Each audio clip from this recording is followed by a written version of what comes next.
আমাদের আশপাশে যারা আছে, ইভেন হালাল, আমার মা, আমার বোন, আমার বাবা, আমার স্ত্রী, আমার ছেলে, আমার মেয়ে, এদেরও যদি কখনো স্বার্থে আঘাত পড়ে, দেখবেন সেও আপনার পাশ থেকে সরে যাচ্ছে। এমন হয়নি কখনো? আপনার বন্ধু, আপনার ব্যবসার পার্টনার, আপনার বস, আপনার কলিগ, ওদের স্বার্থে আঘাত হলে ওরাও সরে যাচ্ছে পাশ থেকে। জিগরি দোষ সরে গেল পাশ থেকে, হয় না এমন? ভালোবাসা দুই প্রকার। বলেন কয় প্রকার? আমার সাথে বলেন, এখানে শেষ করে দিব 10টা মিনিট। ভালোবাসা কয় প্রকার? একটা হচ্ছে নিঃস্বার্থ ভালোবাসা। কি স্বার্থ? কোনো স্বার্থ নাই, নিঃস্বার্থভাবে ভালোবাসা। আরেকটা হচ্ছে কোনো না কোনো স্বার্থ জড়িত আছে এমন ভালোবাসা। আপনার স্ত্রীর চাহিদাও যদি আপনি পূরণ করতে ব্যর্থ হন, দেখবেন স্ত্রীর সাথে আপনার গন্ডগোল লেগে যাচ্ছে, যদিও সে হালাল বৈধ। তাই না? এমন হয় না অনেক সময়? আমি তো অনেকদিন বলেছি, অনেকদিন আগেও বলেছি, 5 বছর 6 বছর আগে, যে মানুষ আসলেই মানুষের অবস্থানকে মূল্যায়ন করে, ভিতর থেকে মানুষকে শুধু মূল্যায়ন করে আল্লাহ রাব্বুল আলামিন। না হলে কি হতো? এই যে এত অন্যায় আমরা করেছি, আল্লাহ পাক কি আমাদেরকে ছেড়ে দিয়েছেন, ফেলে দিয়েছেন, গজবে ধ্বংস করে দিয়েছেন? এই যে আল্লাহ পাক যে আমাদেরকে মহব্বত করেন, ভালোবাসেন, তার প্রমাণ এগুলো। আল্লাহ পাক চান যে আমরা যেন ফিরে আসি। আল্লাহ পাক বলছেন, সারা দুনিয়ার সমান গুনাহও যদি সে করে ফেলে, আসমানের সমানও গুনাহ করে ফেলে, খালি তওবা করে ফিরে আল্লাহকে বলবে আস্তাগফিরুল্লাহাল্লাযী লা ইলাহা ইল্লা হুয়াল হাইয়ুল কাইয়্যুম ওয়া আতুবু ইলাইহি। আল্লাহ পাক বলছেন, খালেস তওবা করলে গুনাহ তো মাফ করে দিবই, আগের গুনাহগুলোকে নেকি দিয়ে পরিবর্তন করে দিব। এটা ভালোবাসা না? আল্লাহ পাক সৃষ্টি করেছেন আমাদেরকে ভালোবেসে। কোরআন খোলেন, সূরা সদ পড়েন। সূরা সদের মধ্যে দেখবেন আল্লাহ বলছেন, খালাকতু বিয়াদি মা মানাআকা আল্লা তাসজুদা খালাকতু বিয়াদি, মানে তুমি ইবলিস কেন তাকে সিজদা করলা না যাকে আমি নিজ হাতে সৃষ্টি করেছি? এটা মহব্বতের বহিঃপ্রকাশ না?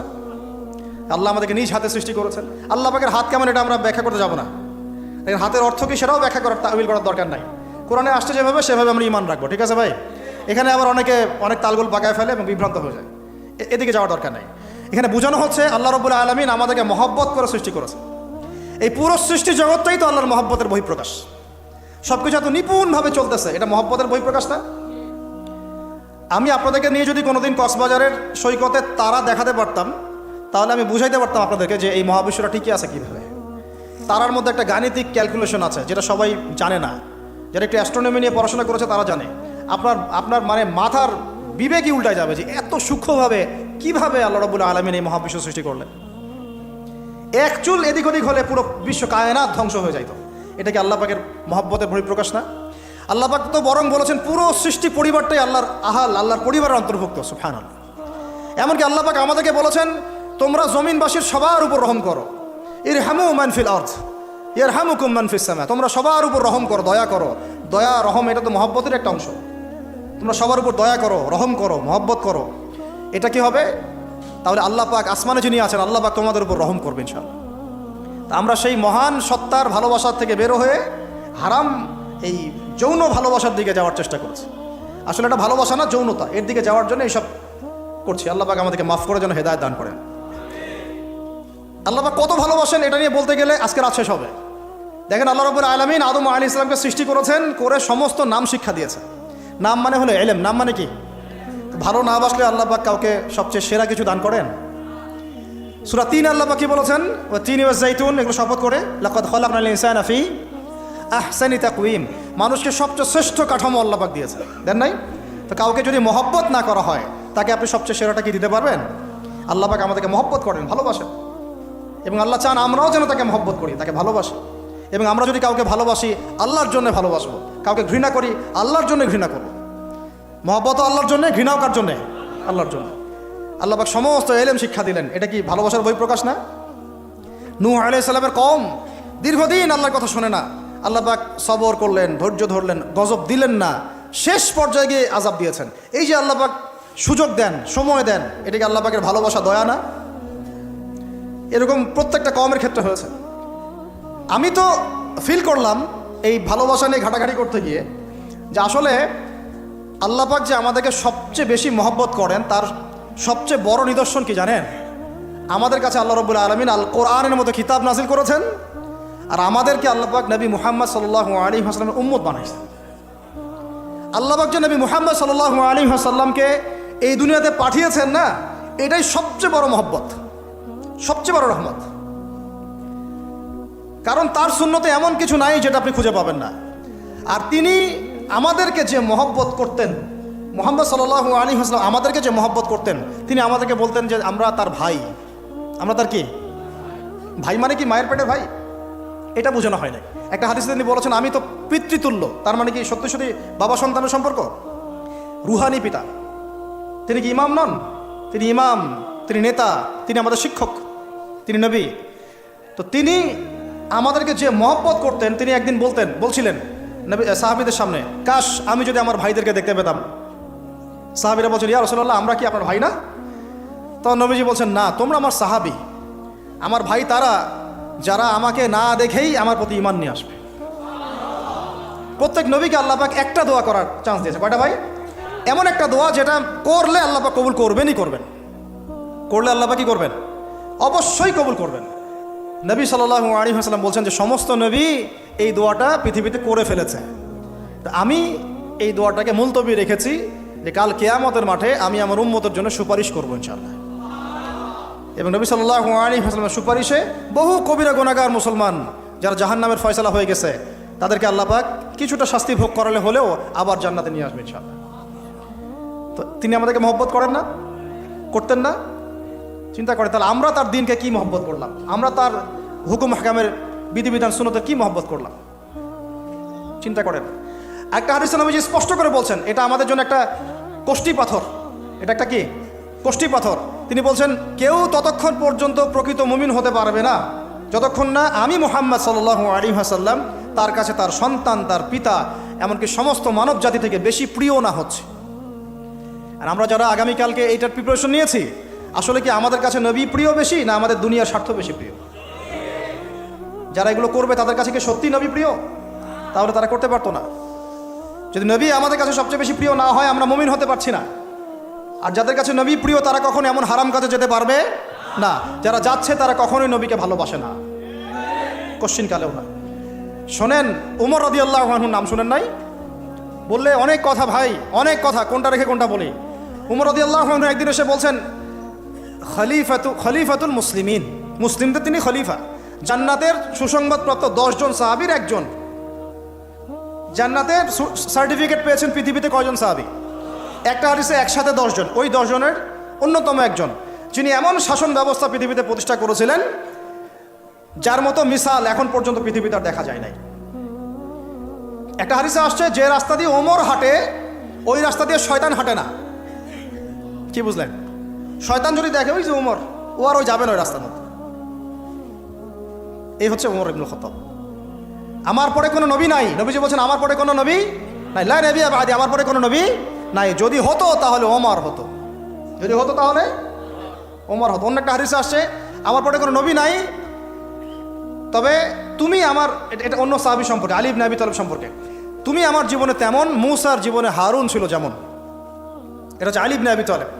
তো এখানে কথা হচ্ছে ওমর রাদিয়াল্লাহু আনহুর মতো মানুষ নবীর কাছে এসে বলছেন সাল্লাল্লাহু আলাইহি ওয়াসাল্লাম, ইয়া রাসূলুল্লাহ ওয়াল্লাহি লা উহিব্বুক, আল্লাহর কসম করে বলছি আমি আপনাকে অনেক মহব্বত করি, ইল্লা মিন নাফসি, আমার নফসের চেয়ে বেশি না। মানে আমি আমার জানের চাইতে আপনাকে বেশি মহব্বত করি না। কথা কি বুঝতে পারছেন কি?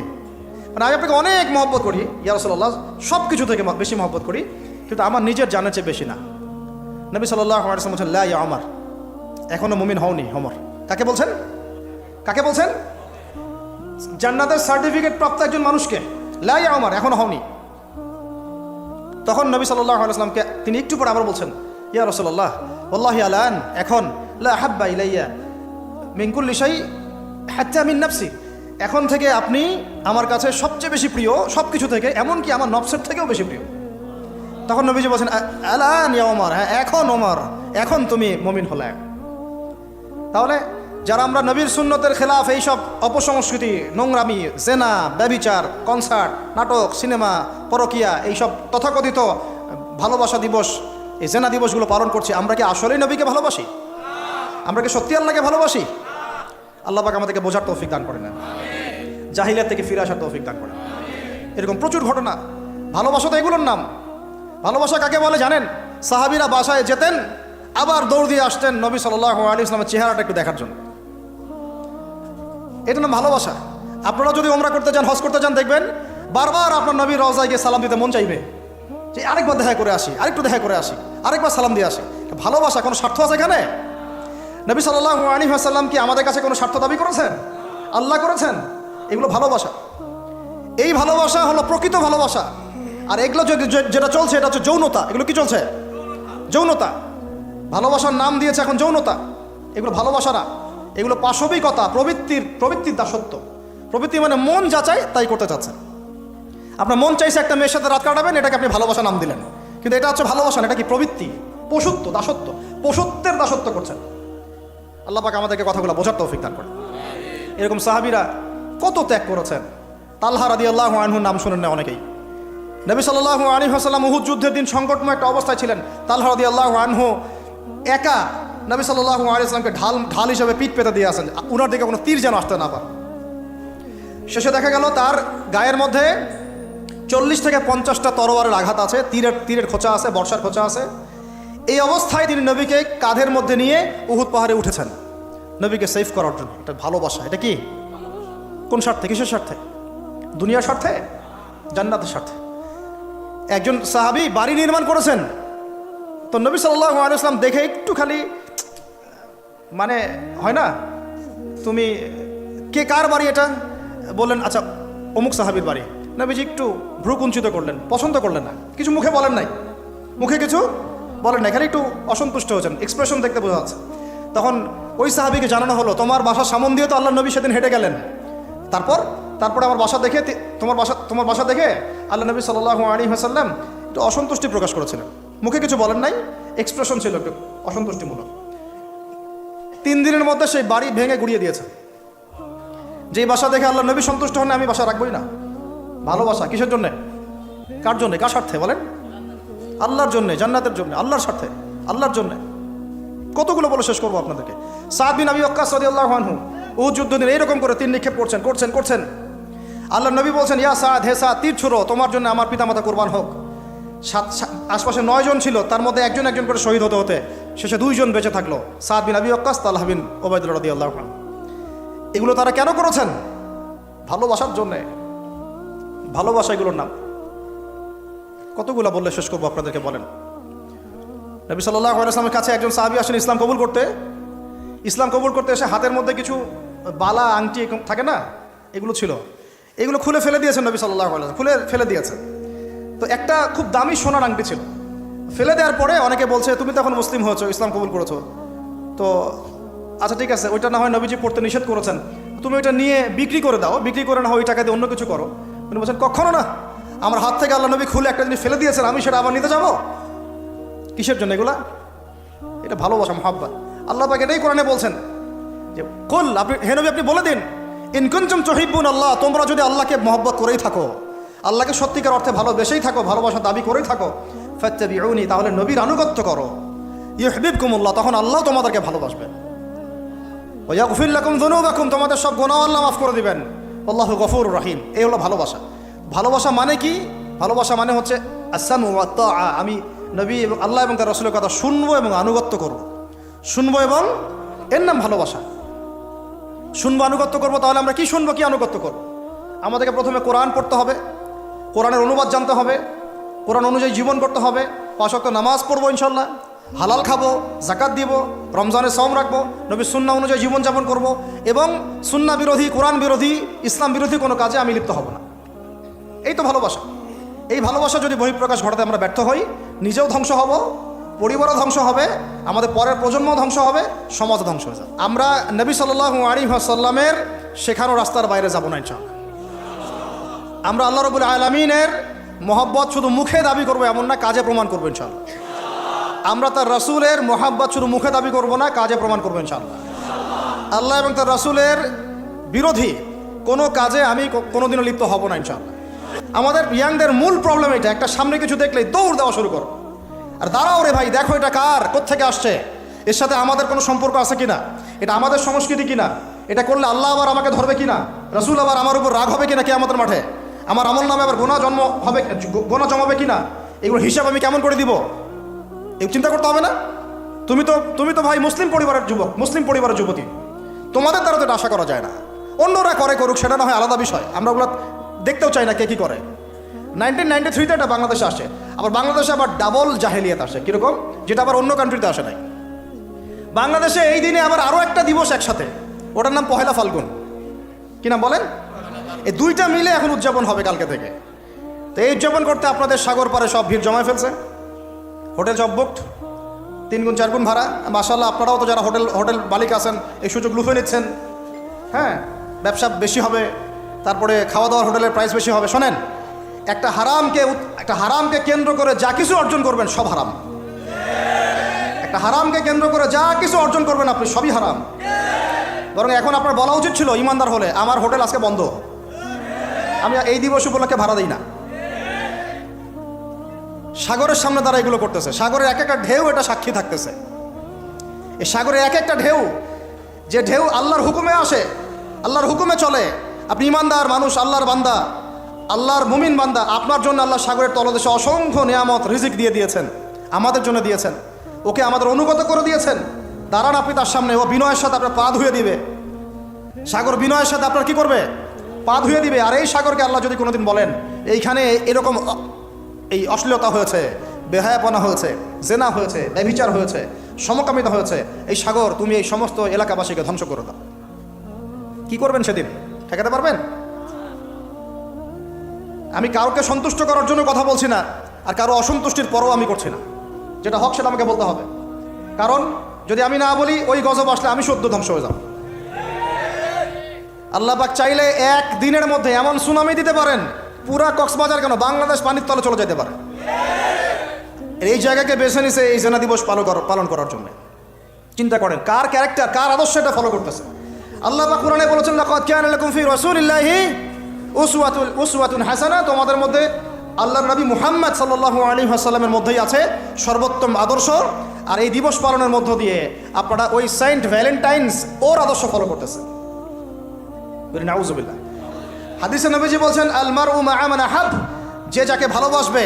অন্য হাদিসে আসছে যে কম যার সাদৃশ্য অনুসরণ করবে তার সাথেই তার হাসর হবে। তাহলে আপনারা তার সাথে হাসরের প্রিপারেশন নিতে থাকেন। কার সাথে হাসর করতে চান চিন্তা করা যায়। আনাস রাদিয়াল্লাহু আনহু বলতেন যে আমি আল্লাহর নবীকে ভালোবাসি, আমি আবু বকরকে ভালোবাসি, আমি ওমরকে ভালোবাসি রাদিয়াল্লাহু আনহুম আজমাইন।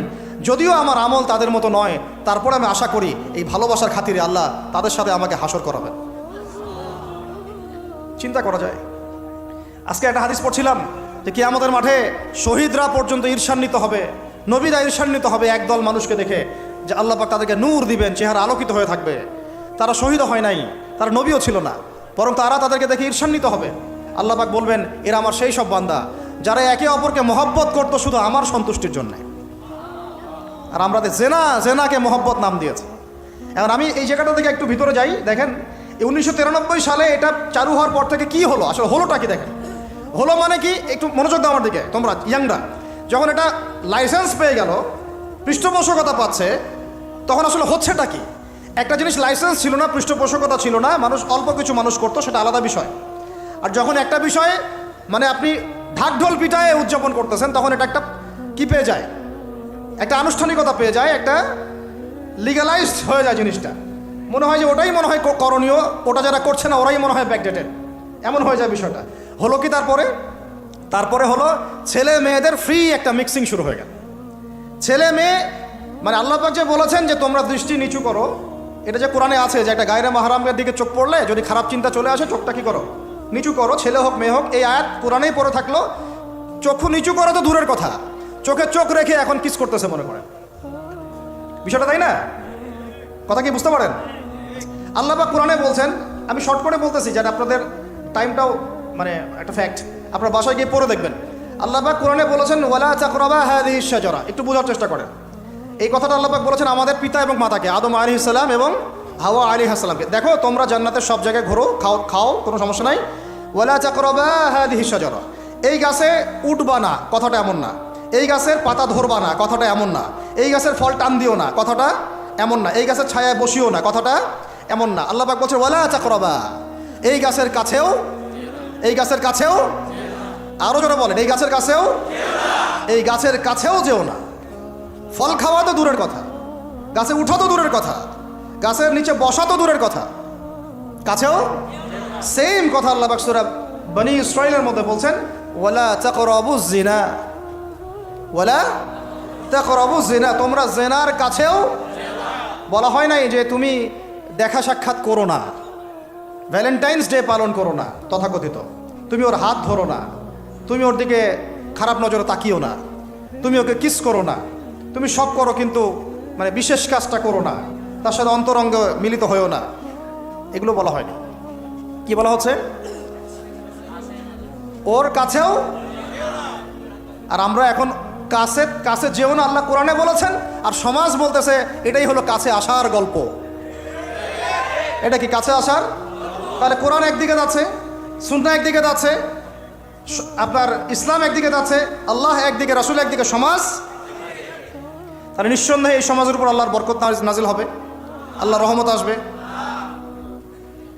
এটা বোঝার চেষ্টা করেন। এরপরে কি হলো? 93 পর থেকে ফ্রি মিক্সিং বেড়ে গেল। এখন দিবস পালন, আপনি তো পরিবারের পিতামাতাও মেনে নিচ্ছে যে আরে এটা তো ছেলেমেয়েরা এখন করেই, সমস্যা কি? ফ্রি মিক্সিং বেড়ে গেল। ফ্রি মিক্সিং বাড়া মানে জেনা বাড়া। এখন অবৈধ সম্পর্ক বেড়ে গেল, কেউ এটাকে জেনা মনেই করবে না। জেনা হয়ে গেল সহজ, একদম সহজ। যেই জেনার কারণে সমাজে এমন মহামারী নেমে আসে, এমন রোগ নেমে আসে যেটা আগে কখনো ছিল না। কে টিকতে পারছে? ফেরাউন টিকতে পারছে? নমরুদ টিকতে পারছে? কে টিকতে পারছে পৃথিবীতে? আজ জাতি, সামুদ জাতি, কওমে নূহ, কওমে শুআয়ব, কে টিকতে পারছে? এখনকার নব্য যারা ফেরাউন, নব্য নমরুদ, নব্য আবু জাহেল, এরাও টিকতে পারবে? কোশ্চিন কালো। দেখেন তারপরে ফ্রি মিক্সিং বেড়ে গেল, প্রেমিক প্রেমিকা, কপত কপতি, যুগল বিনিময়, যুগলবন্দি হচ্ছে। তারপরে জেনা বেড়ে গেল, পরকীয়াও বেড়ে গেল। জেনাও বেড়ে গেল, পরকীয়াও বেড়ে গেল। অথচ কোরআন বলছে জেনা করলে কোরআনের শাস্তি হচ্ছে 100 বেত্রাঘাত দিতে হবে। কতটা? আর ওইটা আপনি দিবস পালন করতেছেন এখন। আল্লাহ বলছেন এটা করলে 100 বেত্রাঘাত, আর 1 বছরের জন্য ওই এলাকা থেকে নির্বাসন। এটা কোরআন বলছে, সূরা নূরের আয়াত 2 নম্বর 3 নম্বর আয়াত। এটা বলছে কোরআন, কথা বলছে এটা। আর সমাজ বলতেছে আসো কাছে আসার গল্প, আরো জেনা করো। আল্লাহ বলছেন কাছেও যেও না, আমি বলছি এটাই কাছে আসার গল্প। এরপরে বাড়লো পরকীয়া, এর সাথে আরো বিভিন্ন সিরিয়াল, হিন্দি সিরিয়াল, এইটা স্টার জলসা, জি বাংলা দেখে দেখে আমাদের একদম মাথাটা খারাপ হয়ে গেল আর কি।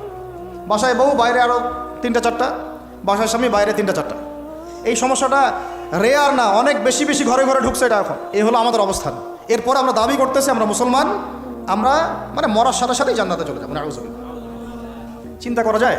আমরা দাবি করতেছি আমরা মুহাম্মদ সাল্লাল্লাহু আলাইহি ওয়াসাল্লামের উম্মত, আমরা তার হাতে হাউজে কাউসারও চাই, তার সুপারিশও মানে প্রত্যাশা করি, আর পুরো জীবনটা উপর থেকে নিচ পর্যন্ত তার বিরুদ্ধাচরণ করে চালাচ্ছি। এটা আমাদের দেশে 1993 থেকে শুরু হলো। ভালোবাসা মানে কি? স্বার্থ ত্যাগ করে তার স্বার্থ দেখা, তাই না? সম্মান। ভালোবাসার ডেফিনেশন কি? ভালোবাসা মানে কি? আমি আমার ওয়াইফকে ভালোবাসি, তার মানে কি আমি তার ইজ্জতের জিম্মাদার, তার দিকে চোখ তুলে কেউ খারাপ চোখে তাকাতে পারবে না। ভালোবাসি আমি তাকে, সে আমার, আমি তাকে অন্যের সামনে শো করতে পারবো না, সে আমার। ভালোবাসা মানে আমি তাকে বিশ্বাস করি, আমি তাকে কি করি? বিশ্বাস করি, তার প্রতি আমার আত্মবিশ্বাস আছে, কনফিডেন্স আছে। ভালোবাসা মানে আমি তাকে সম্মান করি, আমি তার সম্মান বুঝবো। এরা ভালোবাসা সংজ্ঞা দিল, ভালোবাসা মানে হলো যৌনতা।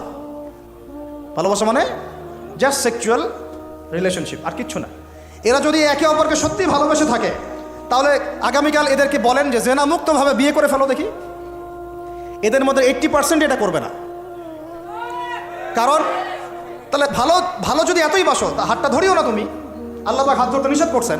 তুমি পরিবারের মাধ্যমে প্রস্তাব পাঠাও, মোহর ফিক্স করো, করে বিয়ে করো। ভালোবাসো যদি, তাহলে তাকে নিয়ে সন্তুষ্ট থাকো, তার সম্মানবোধ রক্ষা করো, তার দায়িত্ব নাও। তার কি নিবা? দায়িত্ব নাও। ভালোবাসার ডেফিনেশন চেঞ্জ করেছে এরা। একটা মেয়েকে ভালো তুমি যদি বেশেই থাকো ছেলেটাকে, তাহলে তুমি তার সাথে কিভাবে এভাবে হারাম জেনা লিপ্ত হতে পারলা? তোমার তো বলা উচিত ছিল যে আমি একজন মুসলিম মেয়ে, আমি এসব জেনাতে যাব না। আমাকে যদি আপনি পছন্দ করেই থাকেন, আমার বাবার কাছে প্রস্তাব পাঠান। সিম্পল। এরপর পরিবারের মাধ্যমে আহাদ হবে, তারপরে আমরা আক্ত হবে, সেখানে আমাদের মোহর থাকবে, সাক্ষী থাকবে, আল্লাহর কালিমা সাক্ষী রেখে আমরা বিয়ে করে ফেলব।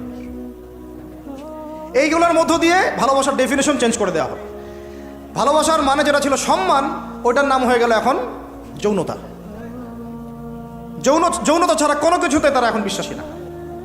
এই হোটেলে যে যৌনতাগুলো হবে, আপনার প্রত্যেক মালিকের জিম্মাদার বহন করতে হবে আপনাদেরকে।